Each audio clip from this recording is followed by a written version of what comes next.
and welcome to Establishing and Managing a Low Vision Support Group.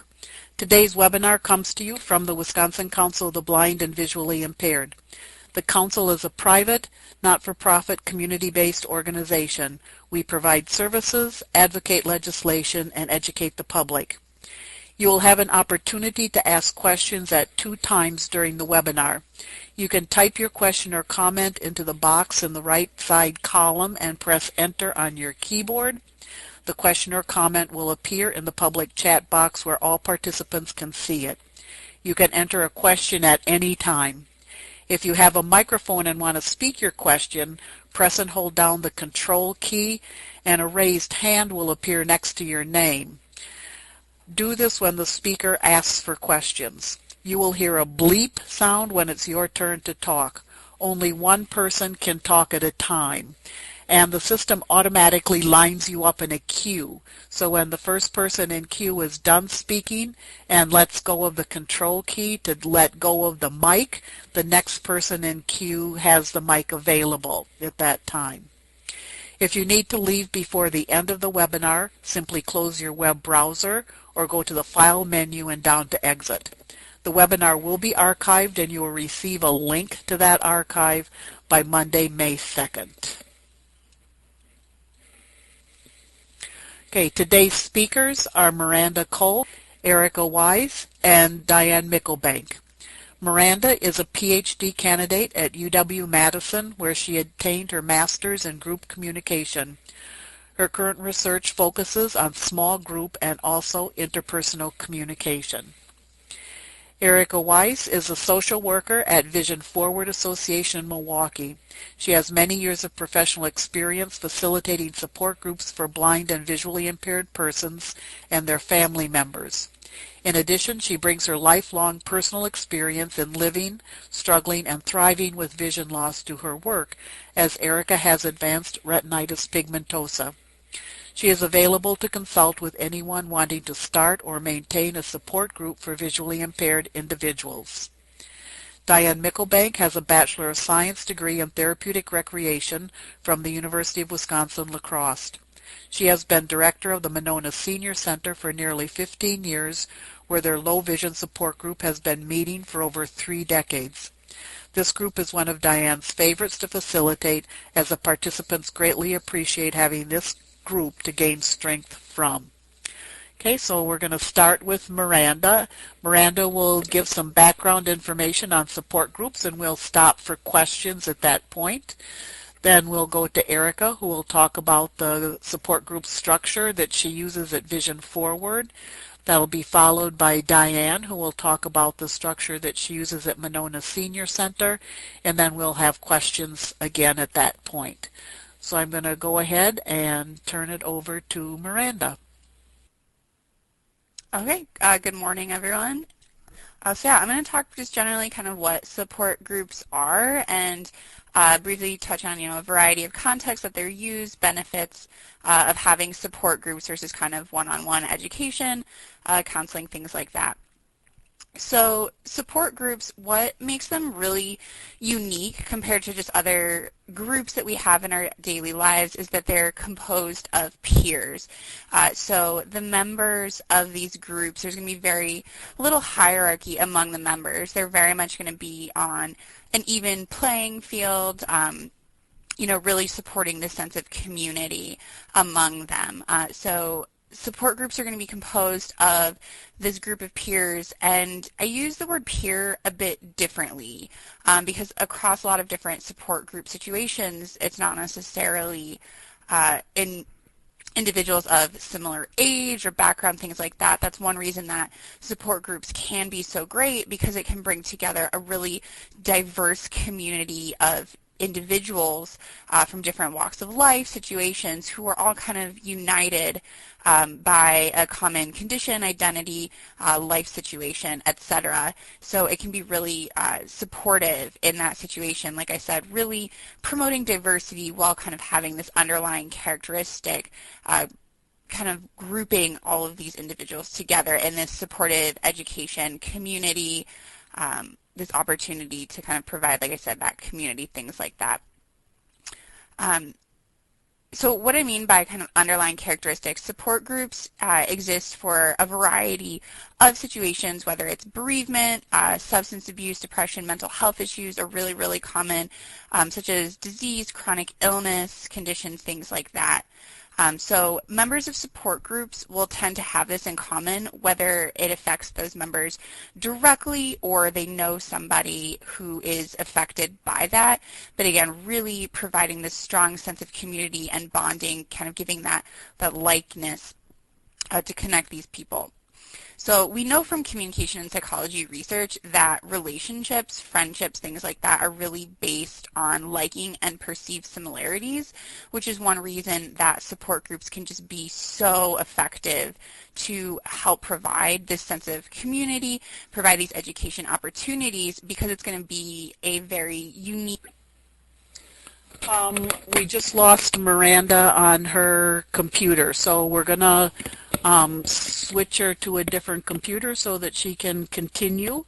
So it'll just take a second for her to just shift into a different seat. So hang on, not quite sure why her computer decided to stop paying attention, but I guess it was just its time. So, all right, be back in a second. Okay, sorry about that. So we'll continue. Just talking kind of again about what a support group is. Okay, so another unique thing about support groups as opposed to just work groups, families, friendships, things like that, is that support groups are going to have an overarching goal or provide a service to group members. So one big thing of support groups is inherent in the name, right? This idea of support and understanding. And one really interesting thing about support groups and part of the effectiveness for their members is that they help provide this sense perception of support. And research on emotional support, emotional relationships, friendships, things like that really show that it's this perception of support is really what helps members feel engaged in these situations. So showing that it's more important in many situations than the actual support received. So just having these communities available where people can feel guided, part of something, can be really, really effective to both the feeling that patients, participants, whatnot, family members feel supported, in addition to giving an actual outlet, an opportunity for that support. And then it also helps to provide senses of community, sharing coping strategies, triumphs, pitfalls, etc., as well as educational opportunities from facilitators and program leaders.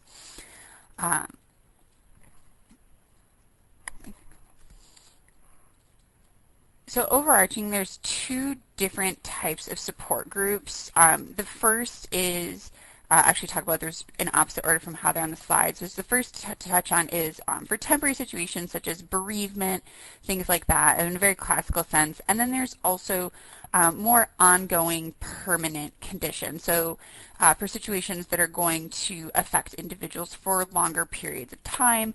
So things that would fall into this category could be LGBT support groups, depression, other illnesses or identity factors, as well as just life situations and conditions, such as vision impairment. So these more ongoing permanent types of support groups provide lots of its services and education opportunities, in addition to psychological benefits that I've already touched on, so the senses of community, support, and things like that. These can also be a really great place to educate members with things like vision impairment, educating those that's affected by, as well as people in their lives, in order to just opportunities, education, things like that, while providing these unique social outlets. And then a way with another type of kind of variance within this ongoing or permanent set of support groups is the amount of facilitation. So that's what I mean by that is the variance with regard to the degree that a facilitator is really guiding the group interaction. So, for example, group therapy from the psychological perspective is going to be much more structured, so kind of actively educating and teaching skills to members, where there could be other groups that are less structured, so more about members' needs, stories, and narratives.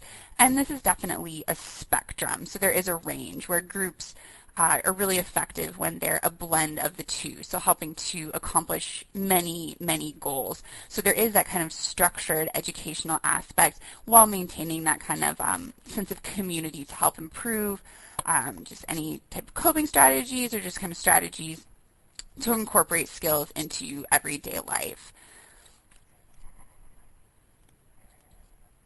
So then, just to touch a little bit more directly on benefits of groups, of support groups, the first three somewhat go hand in hand. So again, that sense of community, because it's very unique by having a group of individuals all kind of united by a common characteristic or situation, can really help to provide emotional support and a sense of community where perhaps friends and family aren't quite as aren't quite as able to relate to that. You know, without going through something yourself, there is a limit to the amount of empathy and that one can provide. So support groups are really great because they can provide, again, this perception of support where maybe words fall short or situations that individuals can't necessarily put words to, but just having others who are kindred in that situation can be really, really effective.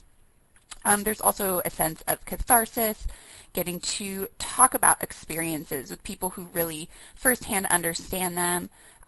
Many situations can be very unique and hard to describe. So again, just giving that opportunity where words sometimes might fall short. And then there's that opportunity for education, so learning both from facilitators and also from group members. So learning strategies for daily life, talking about what skills have been successful, maybe less successful in the past, things that you've tried, in addition, again, to just this overall sense of friendship and support, knowing that you're not alone and getting to engage that with people from many different situations and walks of life.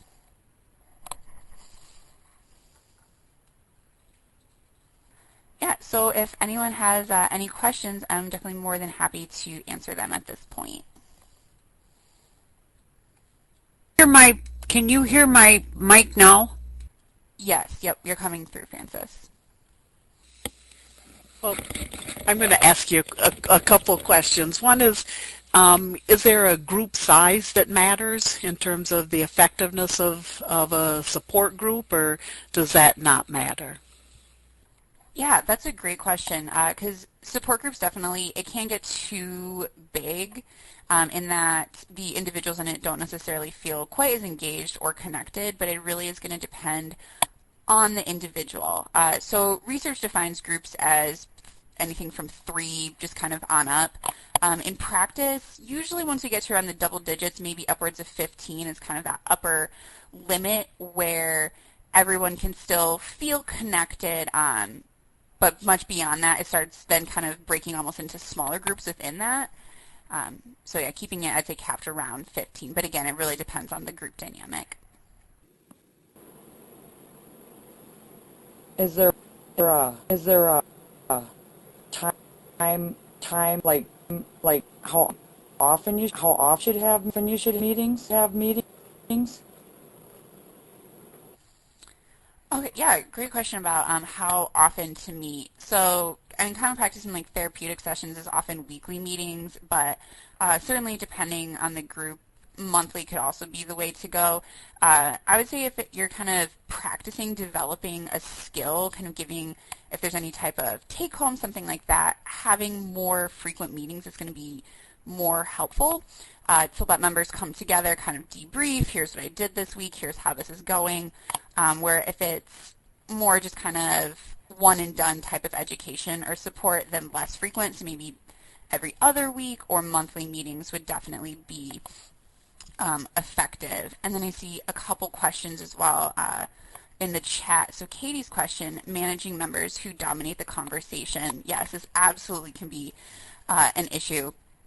So, and that's where the role of a facilitator comes in, and that's one of the beauties of having a facilitator, even in groups that are focusing very much towards the members contributing and doing a lot of the talking, that a facilitator can step in to encourage maybe quieter members to talk, kind of solicit responses, while at the same time sort of politely, maybe not silencing, but limiting the amount to which someone may be that is more overbearing in speaking to allow more of an even distribution among group members. So that's a great time, like I said, for the facilitator to step in and maybe not so much silence members as much to rather encourage others to speak and kind of solicit things from those who are a little bit more quiet.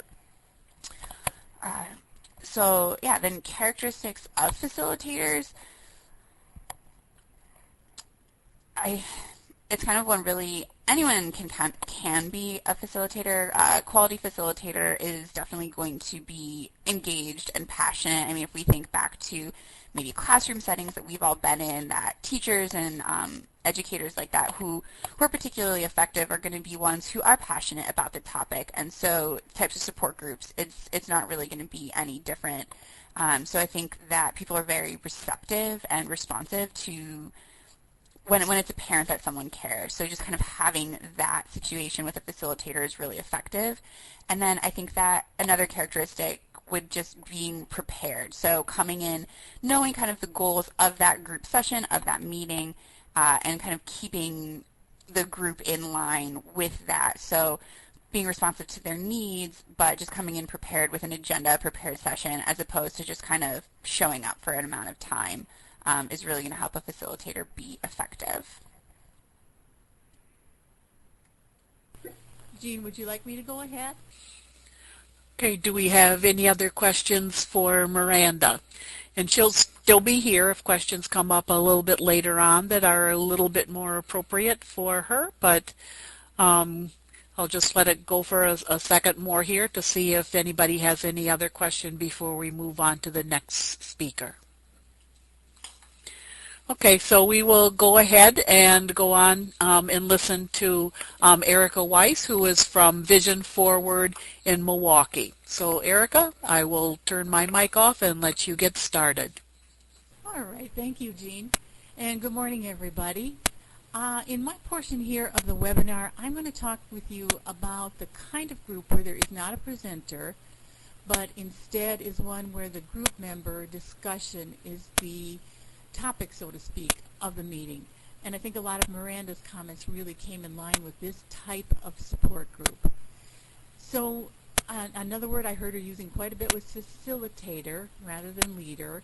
So the idea of that managing person is to make sure that the conversation is flowing, that people are participating, and not so much being in charge and needing to come up with the right answers, but really helping the whole group enjoy and participate in the experience, and really enabling them to bring their experiences of living with vision impairment to a group who has a unique ability to hear what they are going through, to acknowledge that, and to present other possibilities. And so, of course, the ideal is for everybody to speak. So typically what we do here in starting a group is a couple of, so to speak, ground rules for the group. One is that importance of confidentiality, that people really understand that there can be some meaningful things shared between people in the group, at least if things are going right. That's the kind of comments you'll be getting from group members. So that you want to stress each time that people need to respect the privacy of the conversation that you're having, and that they not take those comments outside the group. The second important rule is for people to know that because the group is so much based on discussion, that they may be called on at a time when they were maybe not ready, didn't have an opinion, don't feel confident, for whatever reason, do not want to comment, and that every group member has that option to pass. You just say, I don't have anything to say on this, or I want to pass at this point. I find that very few people pass. But knowing that they have that option, I think, gives people that feeling of safety that they're not going to be caught off guard if they don't really have anything that they want to say. I also think it's important to kind of outline for the group your role as the facilitator, to say that you're going to be the one just kind of helping everybody manage the conversation, to share the time, because you've got limited time. If you go too long, People find that it's more time commitment maybe than they want to give. So to have a time limit, and I find usually about 90 minutes works very well, with a little time for people to linger kind of informally afterwards. But to say because the time is limited and shared, that as the facilitator, sometime you might be asking people to kind of get back to the subject, or let's hear from someone else. So, you're going to do a little bit of managing, so that if you need to do that later, you've already told them that that is kind of the role that you'll be taking on. So to set up a meeting, something that we typically do is called the check-in. And this idea is that each group member has a very short time, sometimes only a couple of minutes. I think the exception to this is maybe that first group meeting where you might need a little bit more time for each person. But say you have 3 minutes for each person and you've got 10 people. Well, that's a half an hour of your time. But it can be a very important and useful time in setting up sort of the agenda for that meeting. So the idea is each member in turn gives a little introductory comment about themselves, maybe how their week has gone, and what their vision impairment is. As the facilitator, you can ask them to say something specific or just to introduce themselves. And then the second part is for them to state what they'd like to talk about in this group session. And sometimes people won't have anything, which is perfectly fine. But as you go around and people say, well, I'd like to talk about the fact that my family doesn't understand, or I don't know how to get help, whatever the issues people bring up, as a facilitator, you keep track of all those things people want to talk about. Now, something that's going to typically happen is one person will begin to talk in their part of the check-in, and someone else is going to want to comment on it. You're going to need to stop people at that time and say, until we go around to each member, we won't have an open discussion. And it can seem a little artificial at first, but as people get used to it, it's really a good way for your talkative members to do a little bit more listening, to hear what each of the group members is about a little bit, and for the quiet members to have that chance to say something. So everyone has spoken before the general discussion begins. So then when you've gone around and everyone's put their statements out, you kind of have to decide which topic you're going to go with first. And sometimes it doesn't matter, but sometimes it'll be clear that there's one that somebody was feeling pretty strongly about, or one that maybe 3 people had a similar thing to say. And so you may want to start with those particular topics and bring out the discussion with everyone. When you do have the discussion, a few things that I see happening with groups is there often is a tendency to want to come up with one answer. So as the facilitator, really promote a lot of ideas. And if someone hasn't had an idea, maybe bring them into the conversation so that there's no one right answer for anybody. And there maybe are some things that a lot of us maybe haven't thought about until we've gotten into this discussion. You want to, as I said, keep the topic on, or keep the group on the topic. Sometimes groups will stray a little bit into the weather, the election, that sort of thing, and you want to have some flexibility for people to talk about other things other than their vision impairment. But if you feel it's going too long, you may say, we need to get back to the topic that Margaret was talking about, or remember we were on the topic of some feelings of sadness, or whatever had been the original topic, to bring the group back to it, so there's not too much time on outside topics. And you may find sometimes there's another good topic that is introduced that you might say, can we hold that one? Let's finish with what we're talking about, and let's come back to this other topic because it's very good. So you're kind of managing the conversation as you go along. The other thing that I would emphasize is that in groups, I think it's important to have a place for people to really express their pain, their struggle, their difficulties, their anger. And sometimes group members will want to encourage people to cheer up or be positive or could be worse. And there's a place for all of that. But be sure that your members have a place first to talk about what makes it hard in having a vision impairment. This is the place where they can really air that and get some ideas about where they might go with that. At the end of maybe I'd like to talk with you more about some of the things that we're doing at Vision Forward to help promote other support groups happening, because we just see so much growth that happens with people in these groups. So I look forward to your questions, but at this point, Diane will be taking over the next part of our webinar. Diane? Okay, thank you very much, Erica. So at the Monona Senior Center, our low vision group is structured a little differently. We meet monthly, and we kind of go on the focus where we do have a speaker each month, or we try to for the majority of the time, with some social time after. Just a little background on our group. On average, we have about 16 people who attend each month. We have had as many as 25 for more of a social gathering, and we do drop as low as maybe 10 to 12. In 2015, our group was made up of 51 different people. So this could include caregivers, drivers, as well as those who are attending the group dealing with vision loss. So that shows many of our participants are regular and they come quite often, but we also have introduced new members on a regular basis, and obviously some discontinued participation.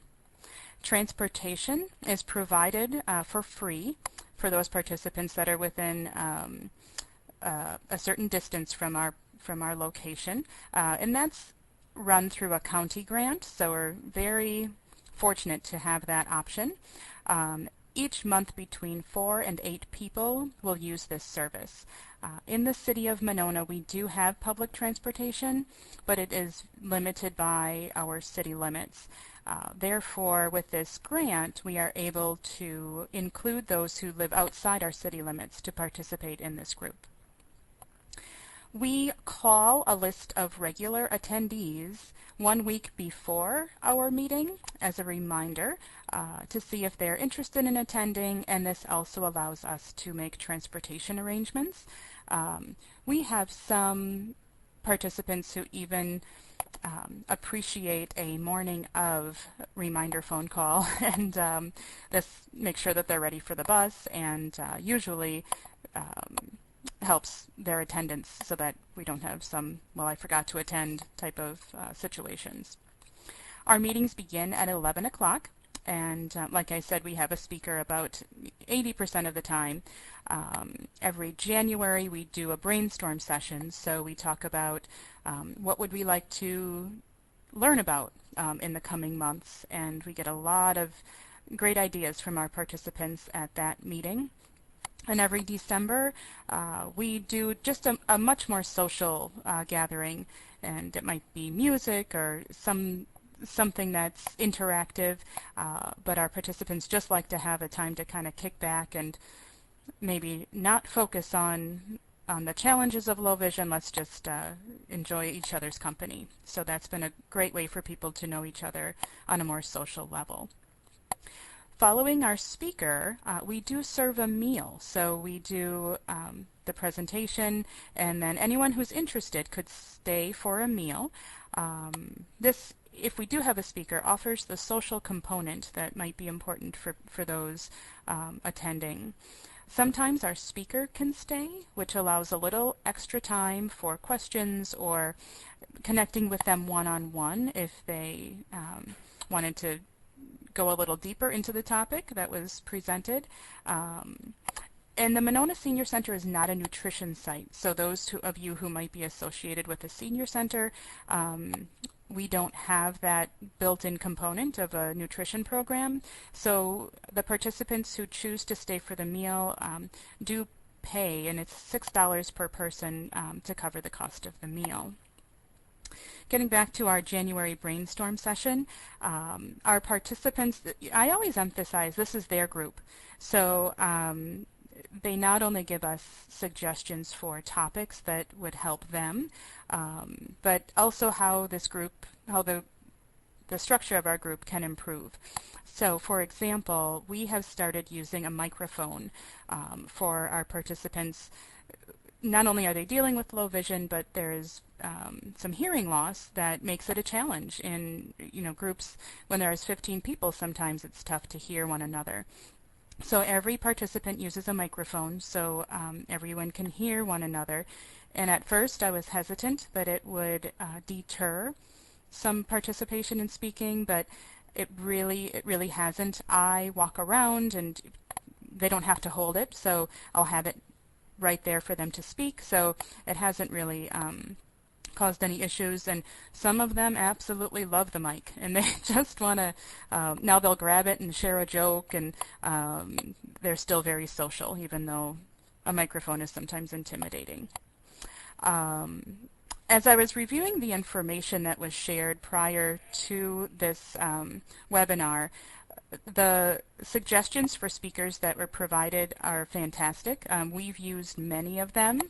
And we have found that our participants sometimes want to hear about topics that may not be related to vision loss.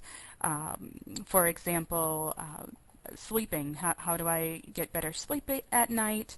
They might be health related, nutrition, diabetes. So we try to accommodate that if we find that there's a good number of our participants that would also benefit from that information. Again, as suggested in the resource section that Jean had shared prior to the webinar, we do emphasize with our speakers that they really need to tailor their presentation to those with low vision. So many speakers want to come in and do a PowerPoint, and although we allow that, we do tell them you really need to describe what's being presented, because there are some of our participants who cannot see the screen at all. This does seem to help, and we are very fortunate. Our participants are not shy about bringing it to our attention, to the attention of the speakers, that they simply cannot see the slides. You need to describe better, so that makes it more comfortable for them.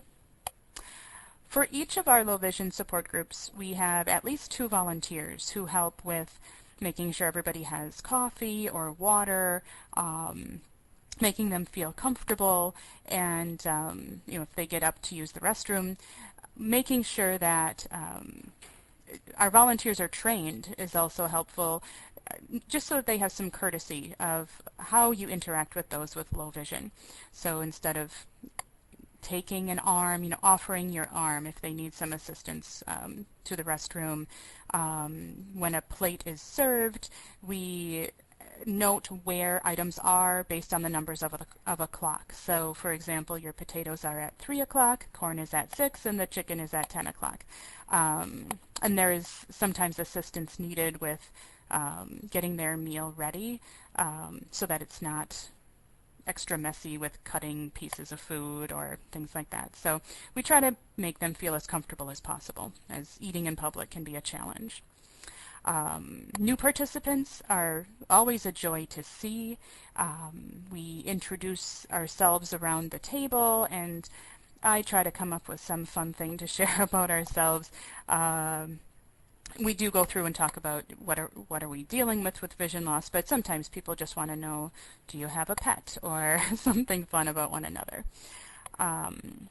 So as others have talked about, our low vision group becomes like a family. Everyone gets to know one another.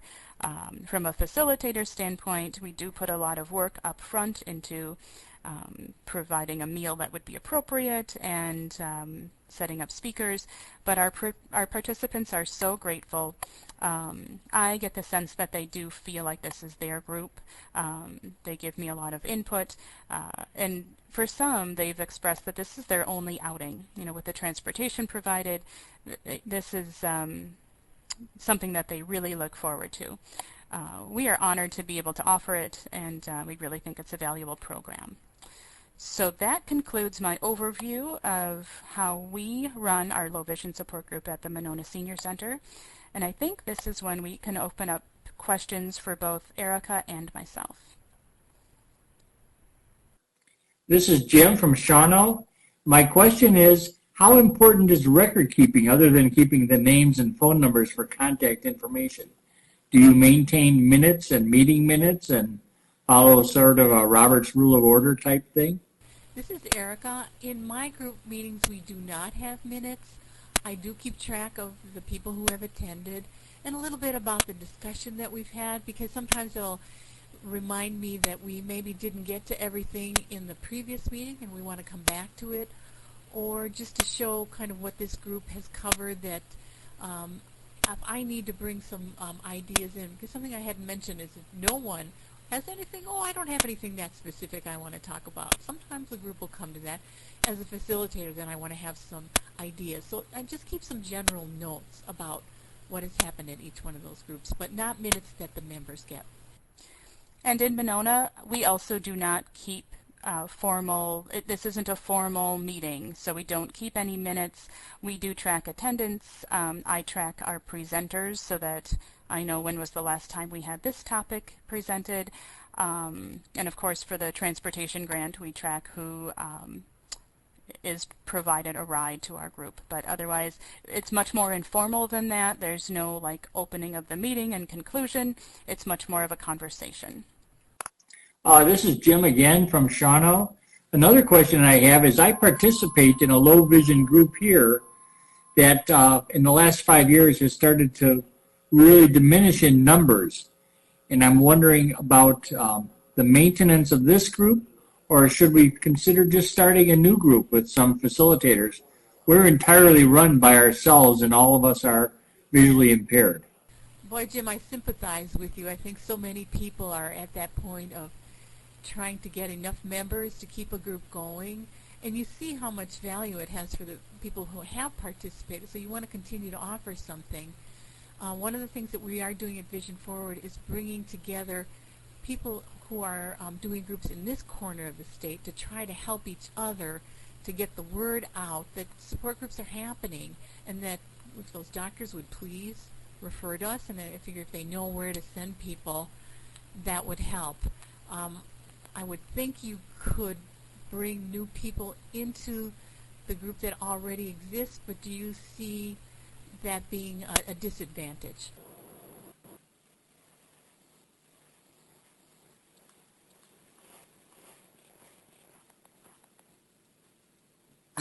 Hi, this is Renee from Chippewa Falls, and a few questions. I was wondering where is Ms. Monona, and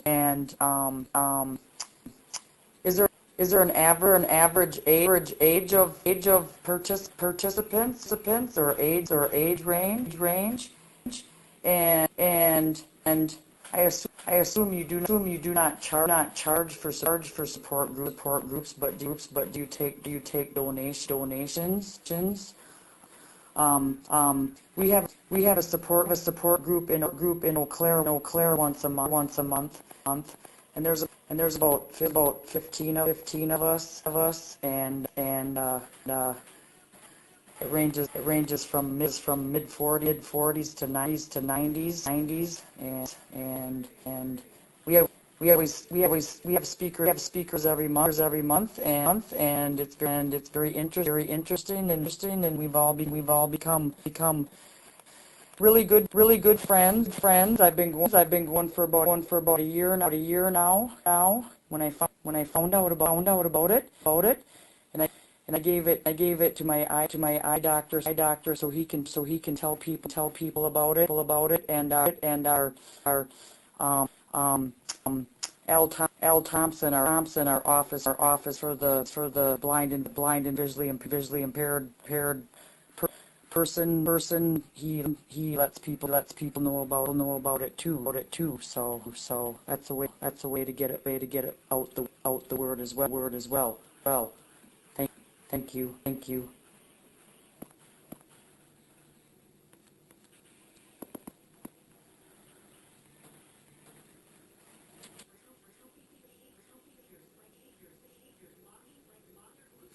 Did you hear my questions? I'm not sure. Okay. Yes, we did hear your questions.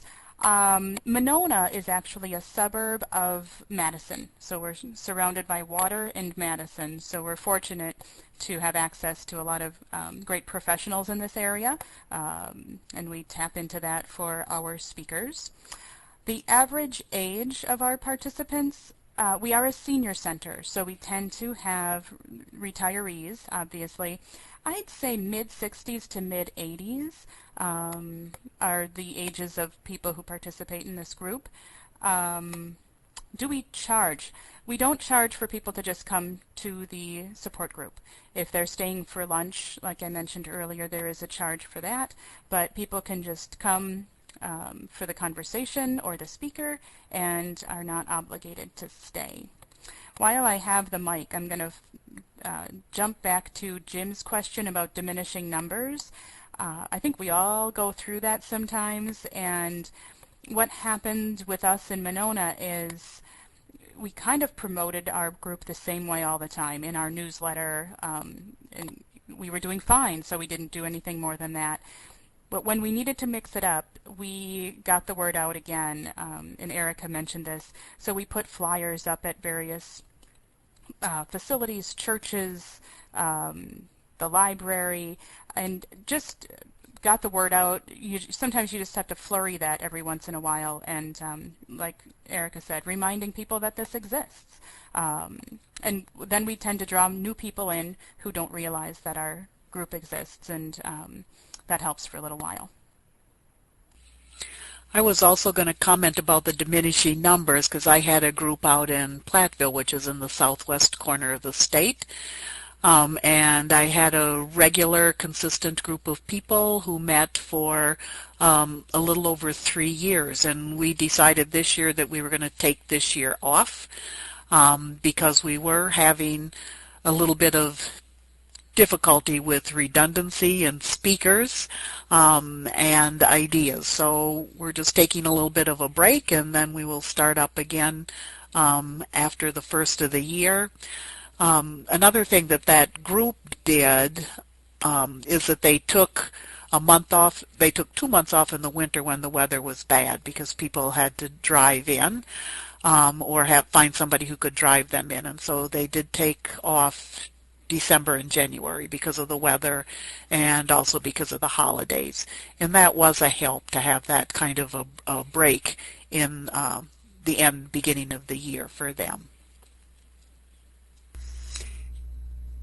Jean? Yeah, Fran, go ahead. We've been having that same problem, and we actually quit having meetings last fall. And we usually took 2 months off in the summer because all of our participants went sightseeing. And it didn't, if that group in Platteville, it isn't hurting them to take the year off? It's hard to answer about whether or not it's hurting them. There were some members who were quite sad to see it go on hiatus for a year. They all recognized that for those of us who were facilitating and for some of the members that we did need to have a break. So they understood that aspect of it. They will look forward, I think, to having it start up again for some of the members. We tried to offer some options for them, so that town also had like a senior center that did have other programs that they could participate in, and a senior center director who was more than willing to have people come in and be integrated into some of their programs. So we tried to give them some options, but there were not a lot of options, as many of you in rural areas know, that if one group stops, that there is not another group that people can automatically move to. So, yeah, there probably were some people who were a little more sadder than others when the group took that break. Well, we've been taking a break, like I said, since last fall. And I'm thinking of sending out a newsletter that maybe we have like a, what that lady called, I can't remember now what she called it, but where we all get together, the ones that were coming, and maybe have like a bull session and decide what we want to do and see how that works, because the ones that were coming were very consistent. So yes, we call it a brainstorm session, our January session that we talk about, and I always try to prep our group, saying start to think about it, because if you don't prep them, they sometimes don't come with ideas. So I think that's a great idea. That makes it their group and that sense of belonging. Okay, I'm going to ask, there was a comment in the public chat that from Katie that on Stevens Point they also take a break for part of the year. We met April through November and then in December, so that there's also some break time, which keeps it a little fresher, I think. I'm going to ask Erica, because some of the groups that Vision Forward has are time limited, aren't they? Yes, we do have a combination of different kinds of groups, and we offer a 5-week group, which is very helpful in forming connections with people, that it's every week for a while. Then after that, they're invited to monthly ongoing meetings if they want to continue, but those 5 weeks in a row really help people who have not been in a support group before kind of think about on a deeper level what their vision impairment means in their life and how they want to manage that and how they want to get support from other people. And then that 5 weeks is over, and they do have the opportunity, though, to come back, because a lot of people, I find, still want to get that support to keep going, and they've met people that they really enjoy. So we have sort of a combination of those two things going. Okay, thanks, Erica, for telling a little bit more about that short-term group that you have. The other question that I was going to just put out to people is, anybody feel free to tell a little bit about the group that you have, or things in particular that you have found successful in the group that you might be attending or managing. Not sure how to. Hi, this is Renee. This is Renee from Chippewa from Chippewa Falls again.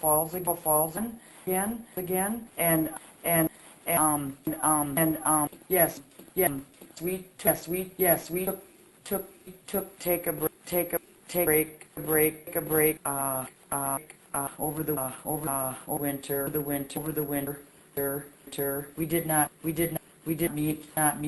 meet December, January, February. We have speakers every month,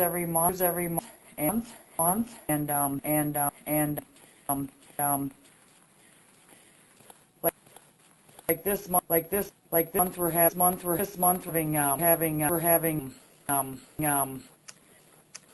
Becky Man from the Wisconsin talking book and book and the library come up. We've had a guy from a store that sells products for the blind visually impaired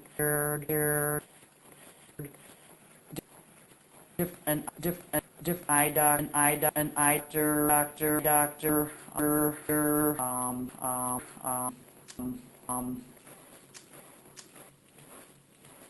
I actually have given a few talks about my guide dog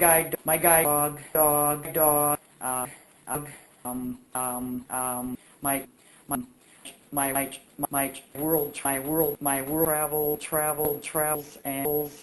and my white cup water canoeing that I canoeing with my husband and I'm blind. I have no vision and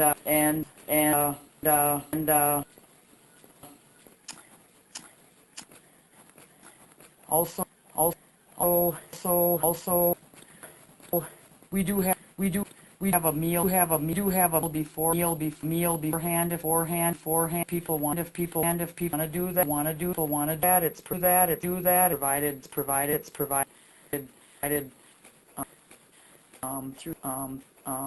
through the county and it's three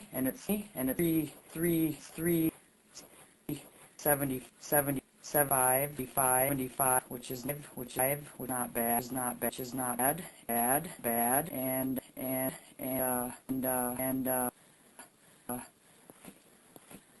then the meeting is usually about an hour, and it's held at an apartment building. Few of the people that attend live there and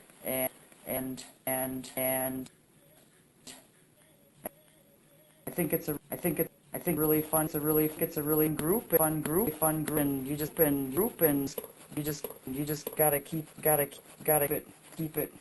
upbeat, and beat, and to make people come back,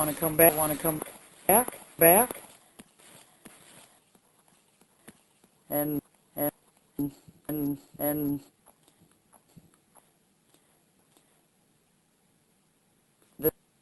this webinar has been interesting. Thank you for putting it on.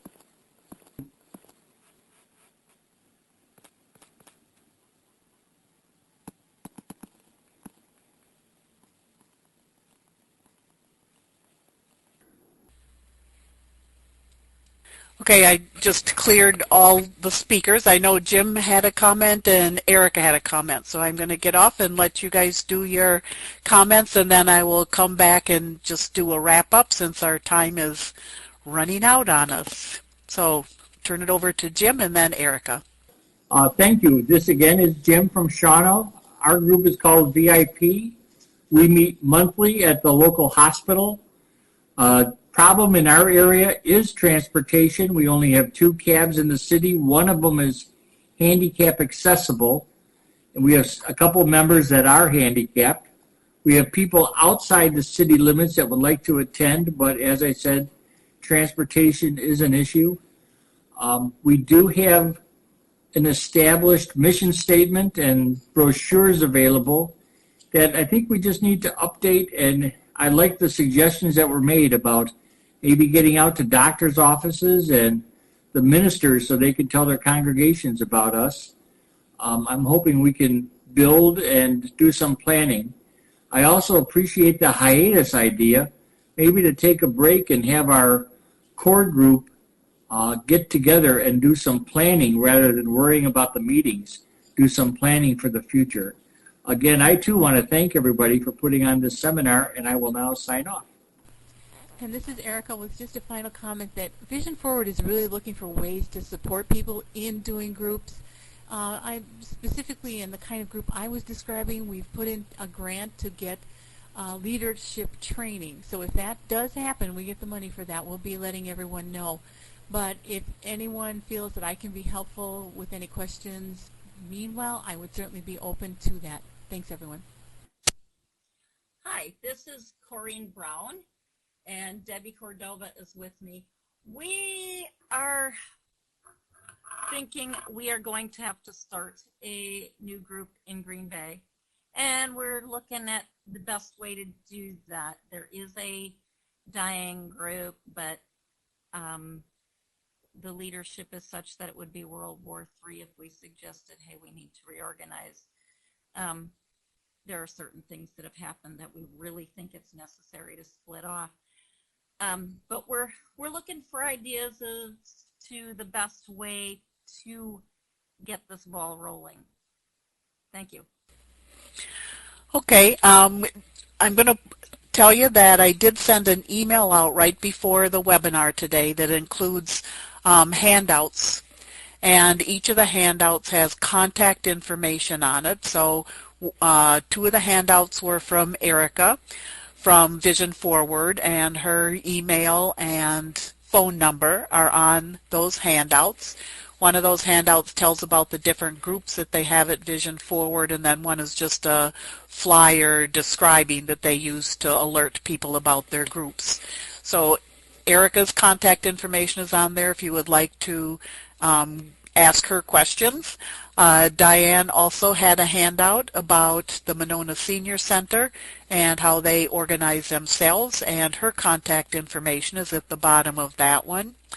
And then one of the handouts was for me with resources on it and ideas for different discussion groups, and my contact information is at the bottom of that one. So feel free to, let people know if you have questions as they come up, and people might be able to give you a little bit of a leg up on trying to solve some of the issues that you might encounter with your groups. So just to start wrapping up for today, first, I want to thank Miranda, Eric, and Diane for providing us with all the good information and for their handouts. I'd like to thank you for attending our webinar, and I also need to thank, well, I don't need to, but I want to thank our webinar sponsors, MG&E Foundation and Smith & Jesslin, and their donations help pay for us to have the web room available for the webinars that we do. Our next webinar is going to be in August, and it's going to be on August 17th, and that topic will be on when to stop driving. So more information on that will be coming in June, and if that fits you, then do feel free to come and join us on that date. Okay, we're going to go to a SurveyMonkey survey as soon as I get it typed in here. Oops.